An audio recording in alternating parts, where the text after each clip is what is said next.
to Inside Personal Growth Podcast. Deep dive with us as we unlock the secrets to personal development, empowering you to thrive. Here, growth isn't just a goal, it's a journey. Tune in, transform, and take your life to the next level by listening to just one of our podcasts. Well, welcome back to Inside Personal Growth. This is Greg Voisen, the host of Inside Personal Growth. And I'm thrilled to welcome Lynn Blades.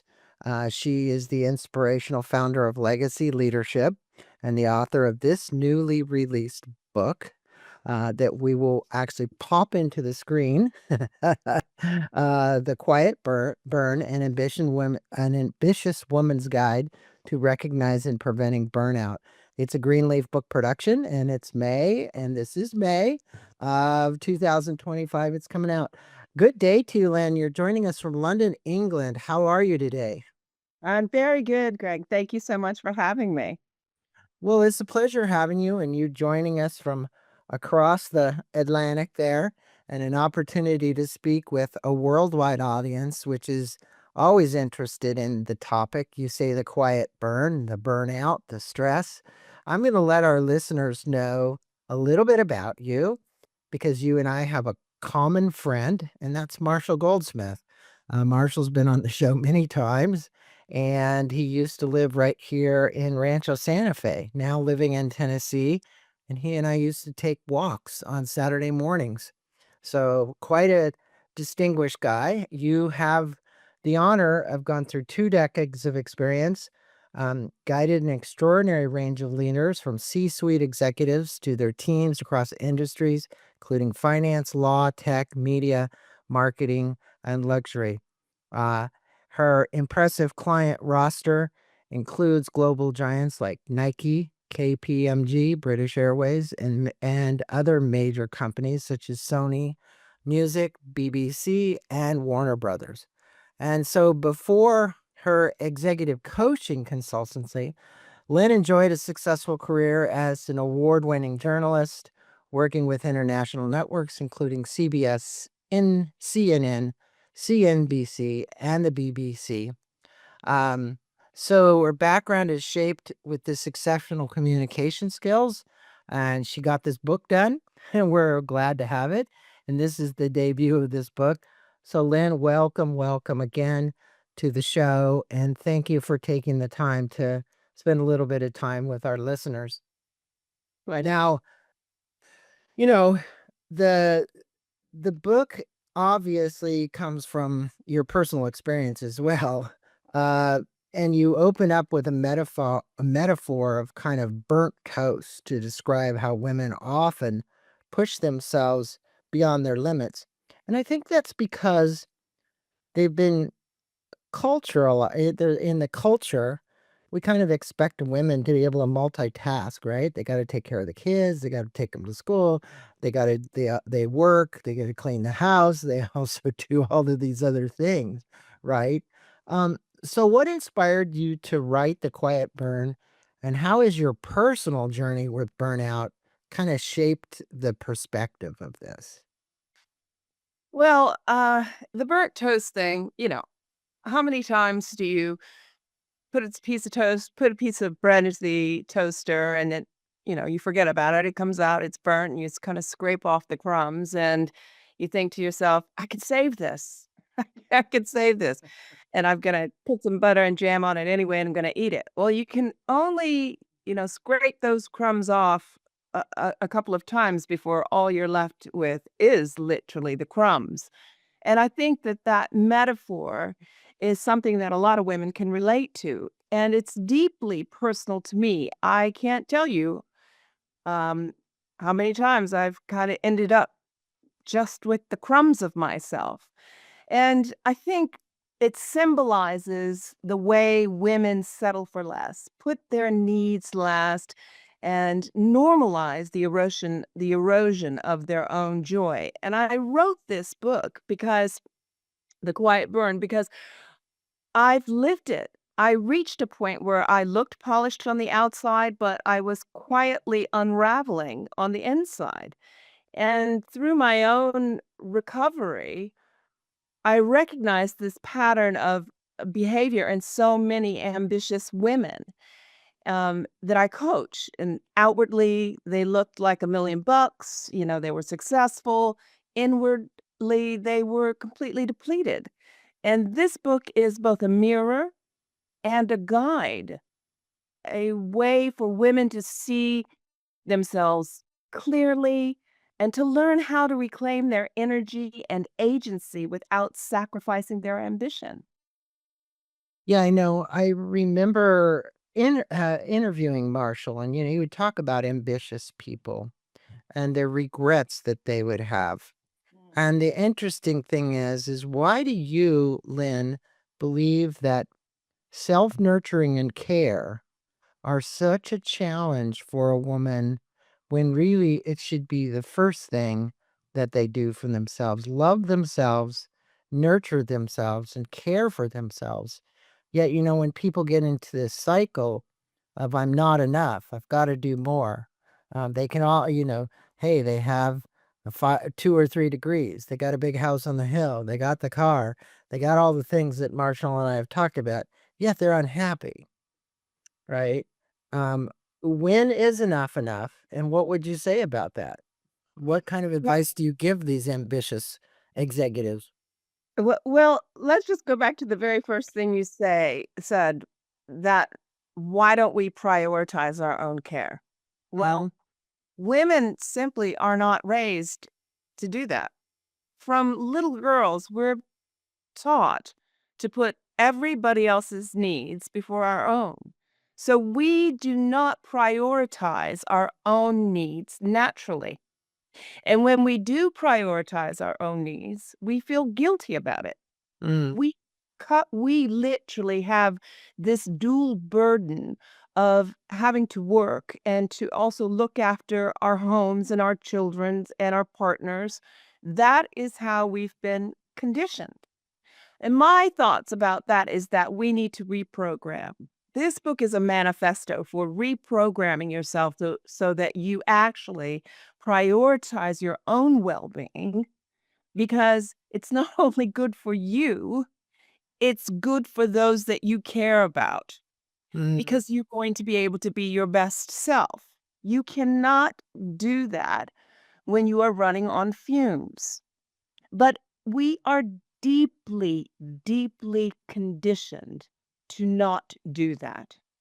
Yeah, And you're that's the programmed. first I think problem. yeah, you said it right on, and you talk about this superwoman syndrome throughout the book. Um, and how do you see this manifesto of perfectionism, right? Because I think not on top of this, it's like, oh, I've got to be perfect too. The makeup's got to be right, and the hair's got to be right, and the stuff's got to be right, impacting these women. And what's the first step for breaking free um, from the mindset, right? So look, there's a belief about this that runs pretty deep. And then they believe that it's true.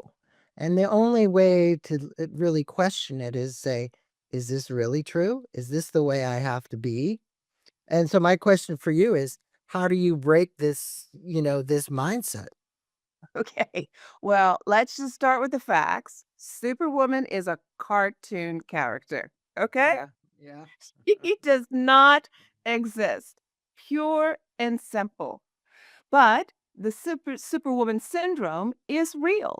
It is a silent saboteur, and it convinces women that uh, they have to be exceptional in all facets of their lives. But the fact is that perfectionism is not real either. Perfect doesn't exist. So understanding when things are good enough and when you are good enough Mhm. is key to living a balanced, healthy, happy, and successful existence. And you have to start there.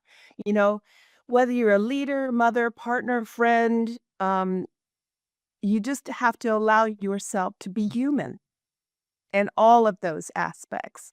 And if you don't do that, this pursuit of perfection becomes a cage. And honestly, where that really feels like you're not allowed to ask for help when you need it.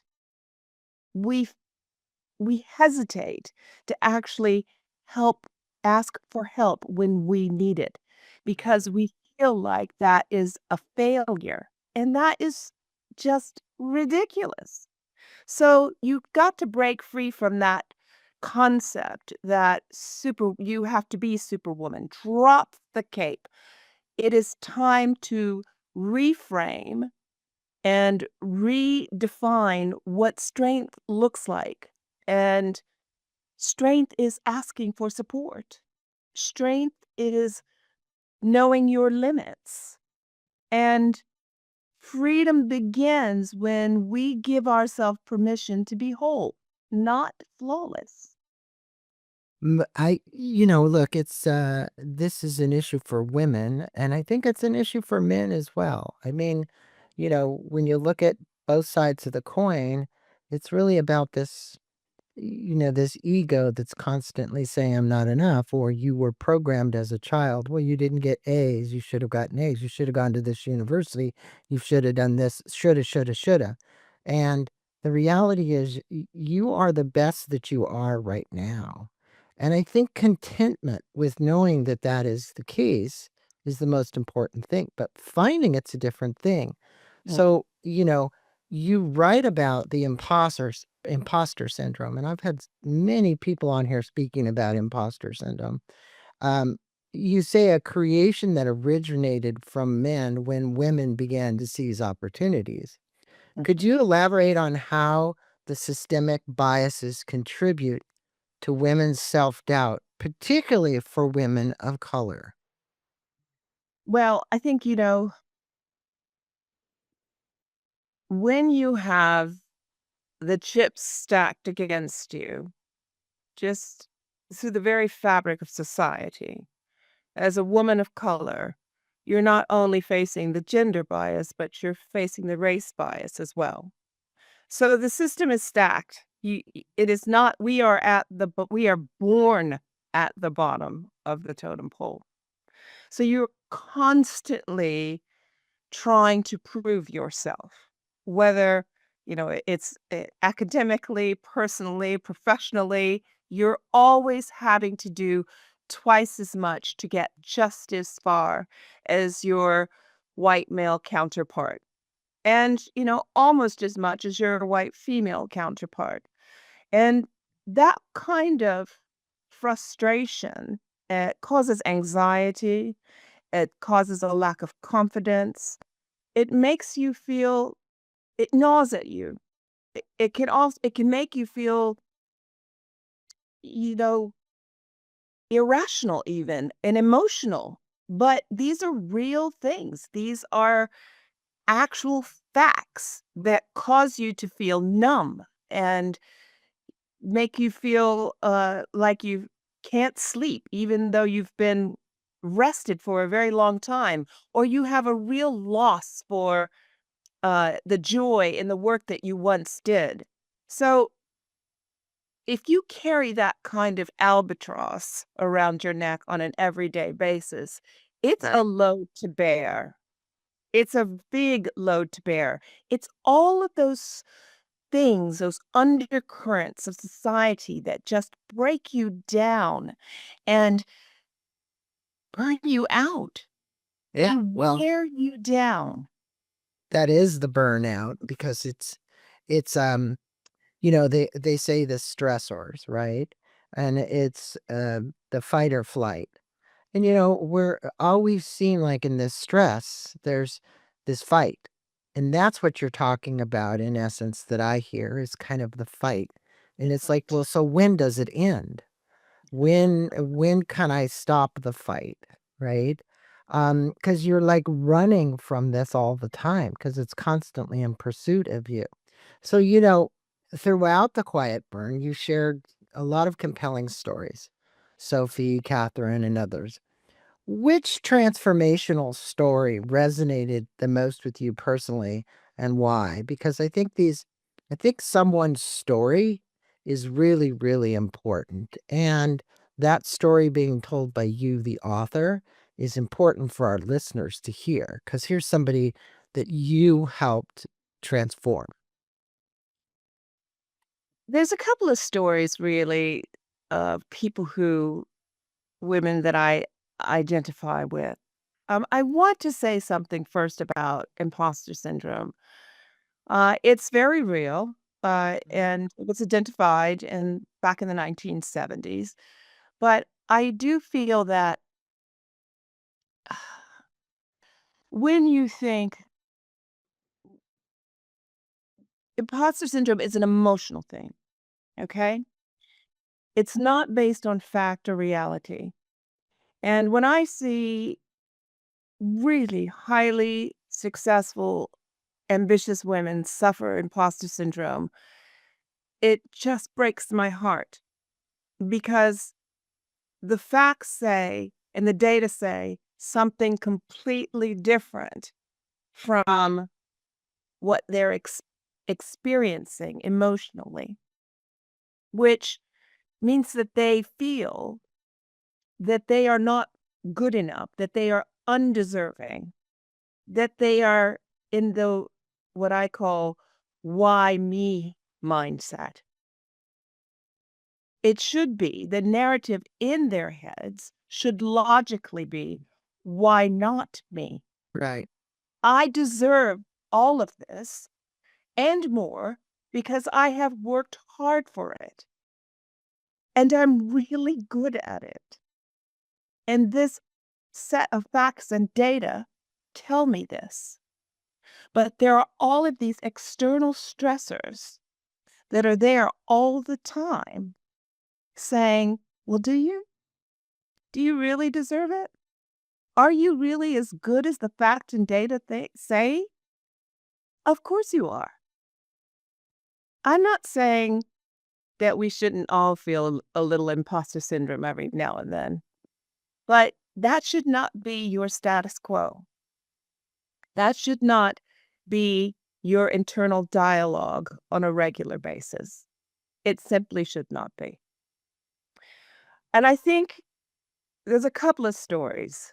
Rose's story and Adea's story, I can personally identify with both of those.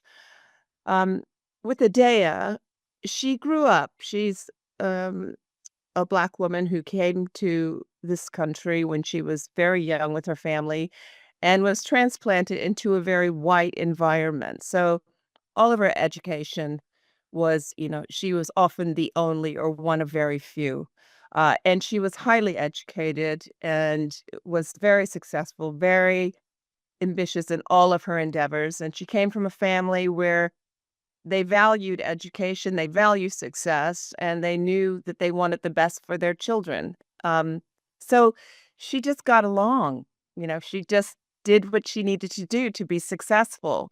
And I understand that. I understand that completely. I went to some of the best schools in the world, and my parents sacrificed a lot for me and my siblings to be able to be highly educated and to experience different cultures and to be worldly. They wanted us to be raised in an environment where we felt we could do it. We deserved it. This is what success looks like. Mhm. And we just assimilated. And there came a point in time where you actually really start to go, "Well, it's never that I didn't understand that I was, you know, Black or anything like that, or a woman. It was more that I just knew how to get along. I knew how to survive. I could, navigate through systems." And I also learned a lot by just sitting back in the cut and observing and actively listening. And today I did all those things. But when she had this big awakening, where she just kind of went, "Oh, wow, there's other people of color that are like me, that are underrepresented in this big healthcare system," and I didn't realize that. Her whole picture changed, and her reality changed, and she knew that she had to look at herself in a different way. And with Rose, she worked for a big tech. Amazon, and they kept dangling the carrot. You're going to get that big job. You're going to make it. I get that.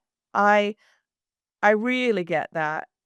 Back in my days, as a journalist, certainly working in Chicago, and thinking that I had to endure sexual harassment, you know, racial slurs, all kinds of things in order to be able to get along. That was just crap. I Mhm. finally got to a point, thank God, when I was still in my 20s where I was just like, "Why am I putting up with this shit? I don't need to put up with this shit. I know I'm smart. I know I'm educated. I know I'm talented." And I just moved past the people-pleasing mode and into my own power, where I just realized I had to make I had to decide what I was going to put up with, what was compromising my boundaries, my self-respect, and find a better way. And that better way was actually self-belief, believing in me, Right. taking calculated risk, you know, saying when I went to complain to, the general manager about how I was being treated, when he said, "You can't take a joke," I said, "See you later, buddy. Right. I'm going to create a better way for myself because I believe in me." And that was a big wake-up call. So And I self-confidence, the confidence Yes. is a big thing, and I think, you know, along that with that is, you didn't exactly say this in the book, but, when people have a spiritual awakening about themselves, the reality is they understand there's something greater. And there's something greater that's working for us all the time with us, right?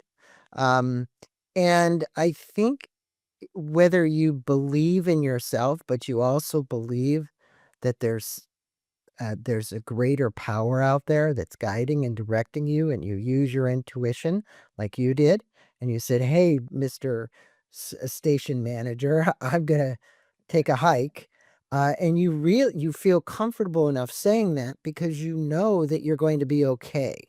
You know that everything's going to be okay, and during this time, you address this in the book. I think a lot of people during the pandemic didn't think they were going to be okay. And it exposed really significant, you said, gender inequalities at home and in the workplace. Now, here we are 4 years later almost. Um, what lasting impacts do you see now still? And has there been any positive shifts? Well, I think the positive shift has been that, you know, uh, corporates and businesses are more amiable to flexible working.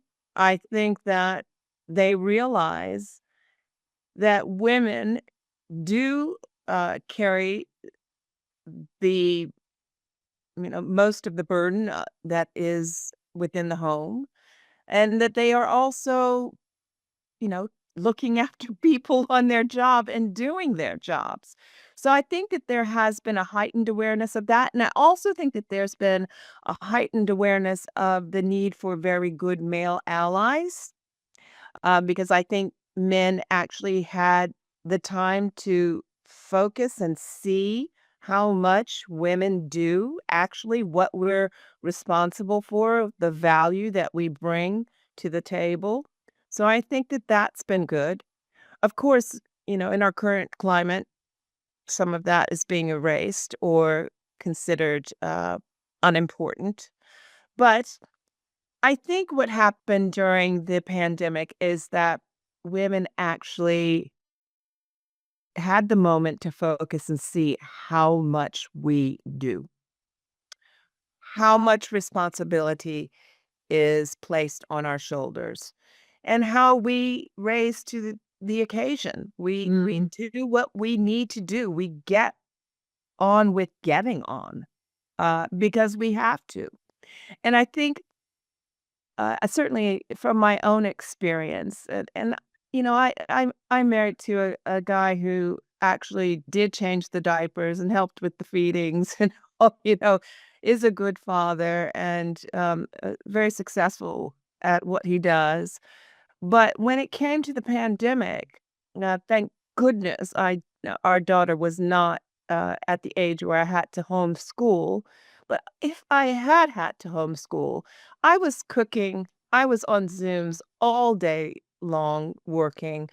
I was, really responsible for much of what on at home, and also responsible for my clients who, of course, were wondering what the hell was going on and kinda, losing the plot. So I was supporting a lot of people, and what ended up happening is I felt burnt out because I was carrying so much of the responsibility. And you could see how it happened so quickly because all of a sudden with the pandemic, it was like being under a magnifying glass. You could see very distinctly where the role play was, who was responsible for what things.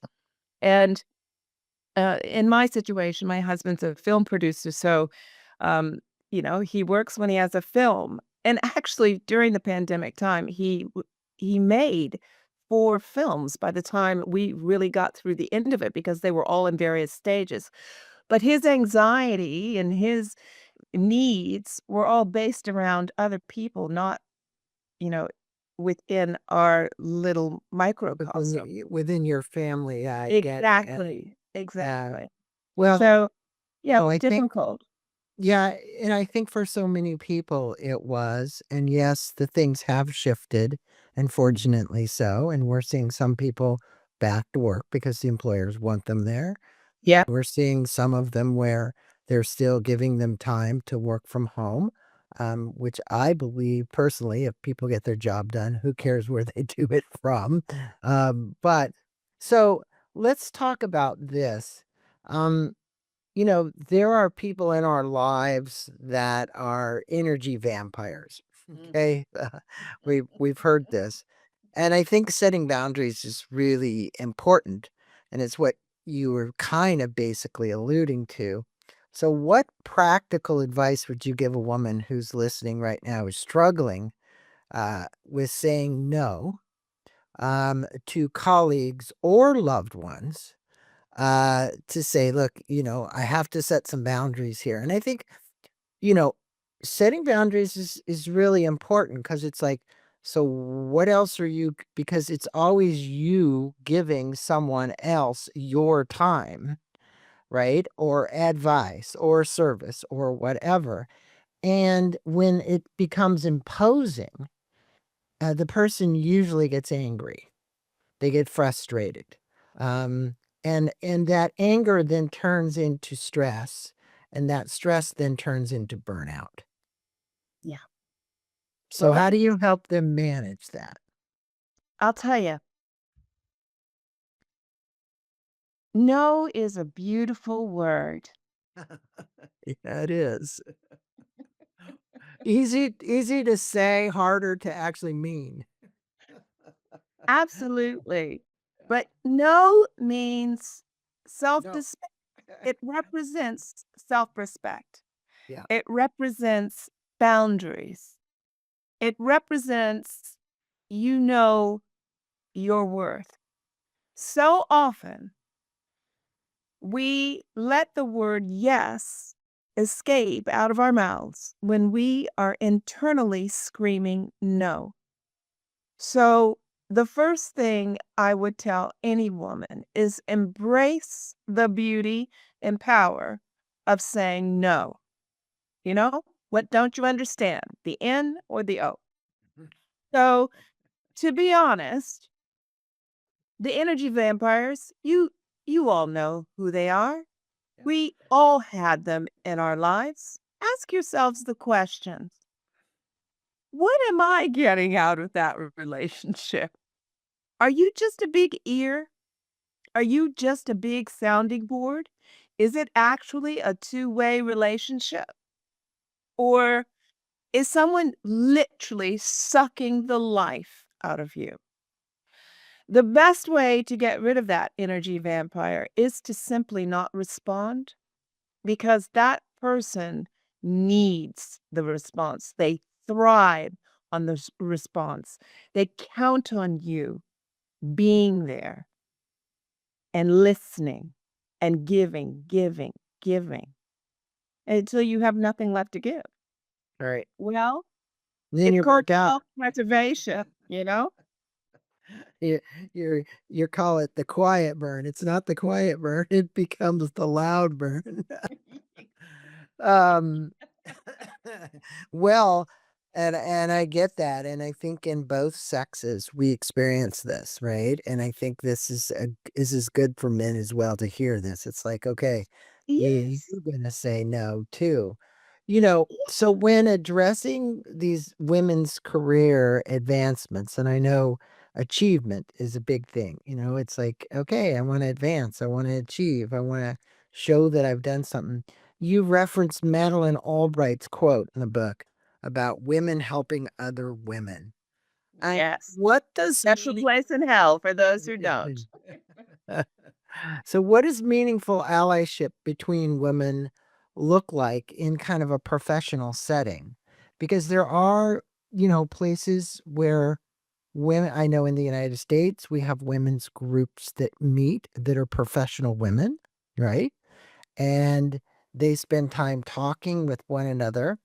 I think frequently, though, a lot of it is less psychology, but more about business.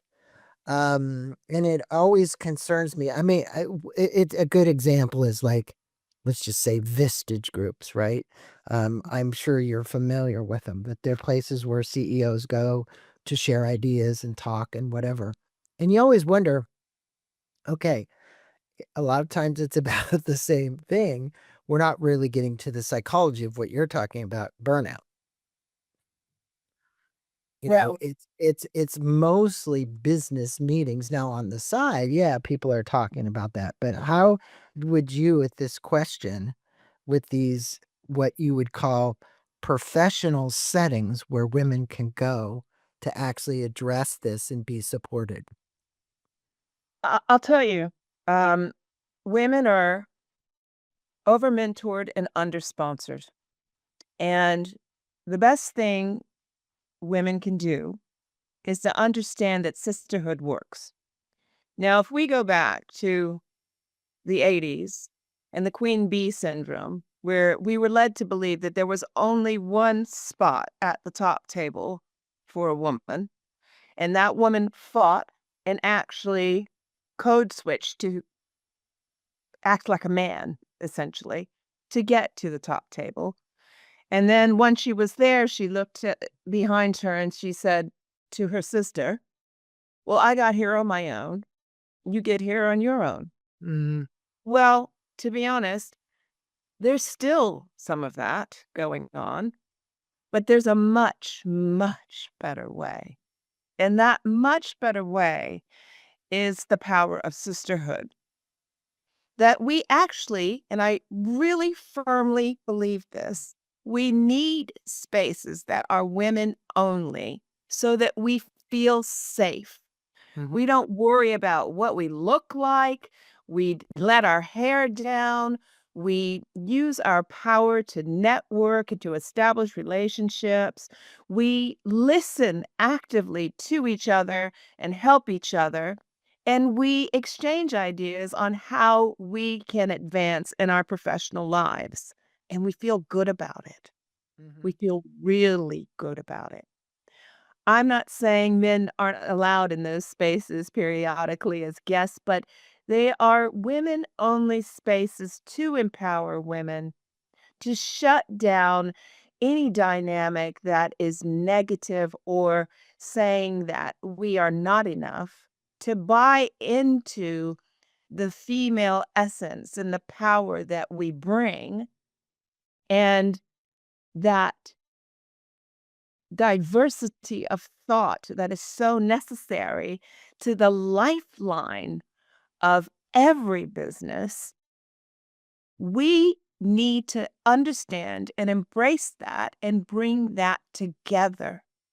Do you know In 1975, the women of Iceland decided to literally drop out for a day of professional work and home duties. They just dropped out. And it was amazing because all of a sudden, it was a spotlight on what was missing. All of this women power, everything we bring every single day, everything we need to be rewarded for, to understand that the world would be at a great loss without us. I'm like, what would happen, Greg, if we just dropped out for 3 days? Those women managed to have legislation changed in their favor for just taking off 1 day.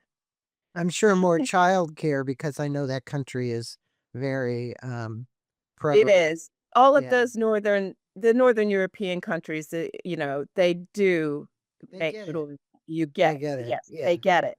We But live in a society, and I think because it's, pardon me, but more socialistic, that the amount of money available from taxes and government and so on is there. And I speak with people from those regions frequently. Actually, I have a friend that lives in Sweden, a couple of them actually.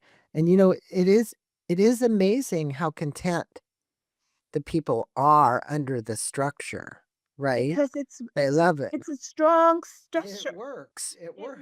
works. It Yeah. works. Nobody feels depraved. Right. It works, Right. you know? Right. And they do a lot of group, I wanna say communes kind of thing, if you've Yes. seen that happen, and I think Yes. it's really good because all families get together. One day, one woman cooks for the whole 8 or 10, and then the next day it's another woman, or then it's the guy, or whatever it is, but the point is, it's a communal living environment. The women have, daycare, they work, it works. It just works, so it's a great thing.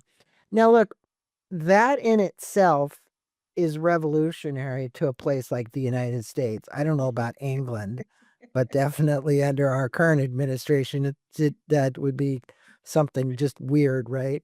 Um, in your final chapter, you call for another revolution. I love it. We're seeing protests in our streets here. I think it's a good thing. Democracy being taken away. What specific changes do you hope to see in the workplace culture and leadership as a result of women recognizing and kind of preventing burnout? Listen, first of all, we have to challenge bias from a place of depletion, you know? Sustainable progress, comes from knowing, you know, when to push and when to pause.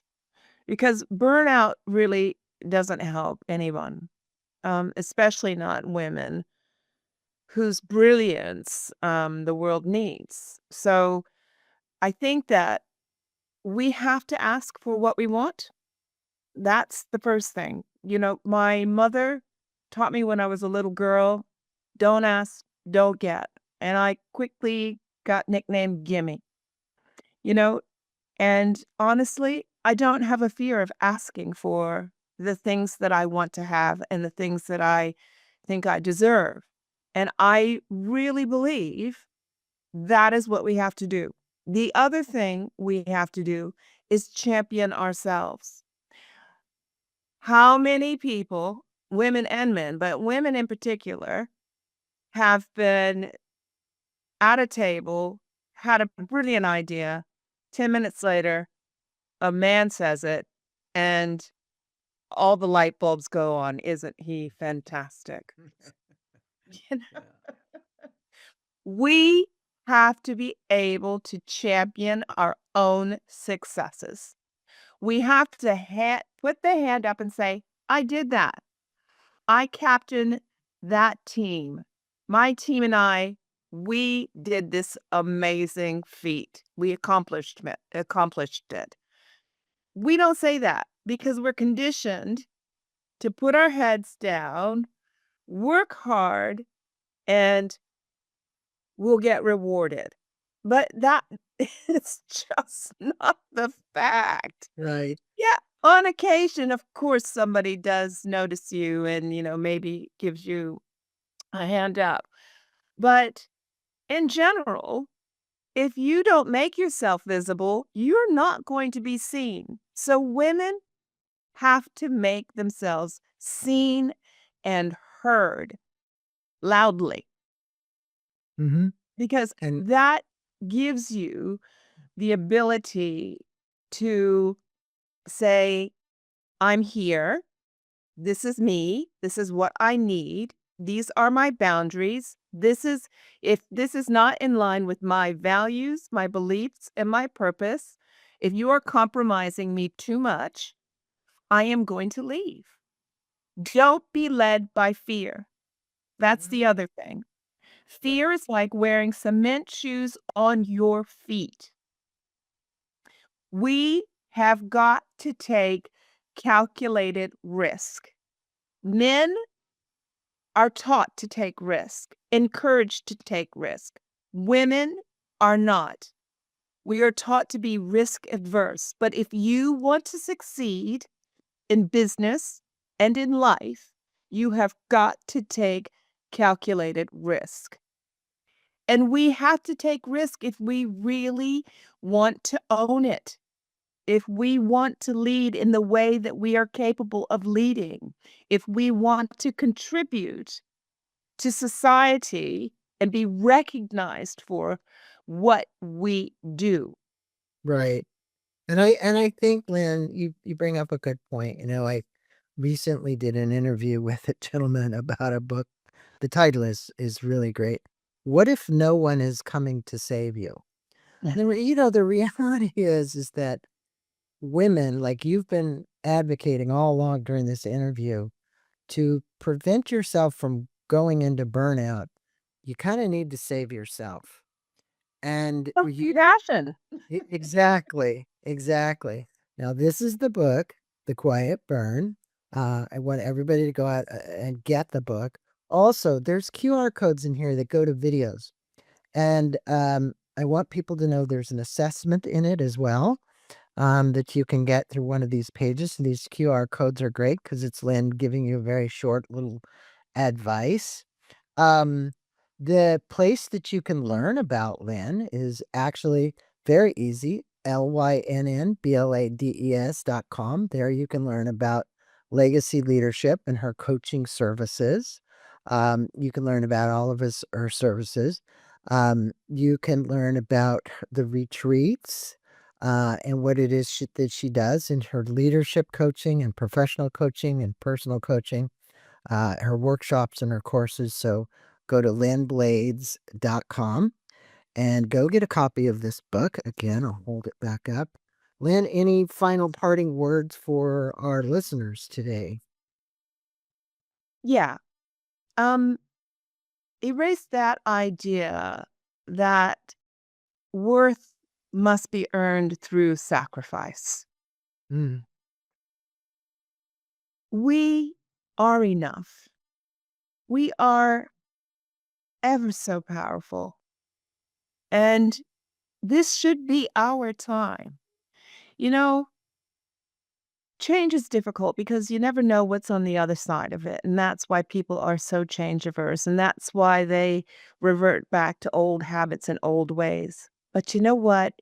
You can't stop change. The world needs women like us.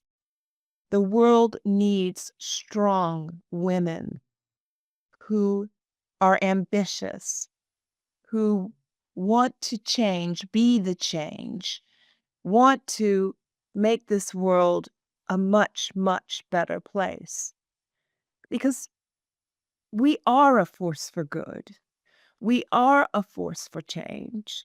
And we are a force to be reckoned with. And we should go forward unashamedly and be ourselves, own our power, and know our worth. And you have to prioritize your needs in order to be the best not only for yourself, but for everyone else who needs you. Everyone It's around you. logical. Yeah. Well, your family, your husband, your coworkers, all of them. Well, your wisdom and advice is very practical, and I think that people who want to learn more about how to be okay with themselves just the way Mm. they are, they really need to get your book. They need to speak with you. And I want to thank you for taking the time to be on the show today and share the content from your book. But more importantly, your own personal story as well, because most people's books come from the years of anguish and challenge that they've put up with, and they've learned, and they've ultimately saying, hey, guess what, there is something else out there for you. So I appreciate you conveying that, and everybody looking for something else out there, go to Lynn's website and get a copy of The Quiet Burn. Namaste to you. Thank you for being on the show. My soul bows to yours. Thank you very much, Greg.